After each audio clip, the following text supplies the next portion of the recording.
বুঝছি, তুই এমনি মোটা হবি না, তোরে ফাউল বাবার কাছে নিয়ে যাইতে হইব। তোরা এইখানে কোন কামে আইছস? জলদি বল, আমার সময় কম। শেরকারে কোনো ঔষধ দিয়া মোটা বানাইবার পারতেছি না, কিছু করেন ফাউল বাবা। শেরকারে শুধুমাত্র বুড়ি ডাইনি ঠিক করতে পারবে, এক্ষুনি হাজির হোক বুড়ি। আমাকে এখানে কেন ডেকেছিস? শেরকাকে কোনো ঔষধ দিয়েই মোটা বানানো যাচ্ছে না, তুই কিছু একটা কর। আমার শর্তে রাজি হইলে আমি শেরকাকে ঠিক করে দিবার পারি। বল, তোরা রাজি আছিস নাকি? বল ডাইনি বুড়ি, কি শর্ত তোর? আমার মেয়ে গোলাপি বানুর সাথে শেরকার বিয়া হইলে আমি শেরকারে মোটা বানাই দিমু। বিয়ার আগে তোর মাইয়ারে আমার দেখতে হইব, ডাক দে তোর মাইয়ারে। আমার মাইয়ারে পাতালপুরীর বড় রাক্ষস বন্দি করে রাখছে।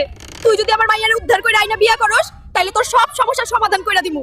পাতালপুরিতে যাওয়ার রাস্তা আমাকে বল, এক্ষুনি গোলাপি বানুকে উদ্ধার করে আনবো। মরুভূমি পার হয়ে উগান্ডা দেশের নিচেই আছে সেই পাতালপুরি। যাওয়ার আগে এই জাদুর আয়নাটা নিয়ে যা। জাদুর আয়নার মধ্যে কি আছে দেখতে হলে সাবস্ক্রাইব করুন এবং নেক্সট পার্ট দেখুন।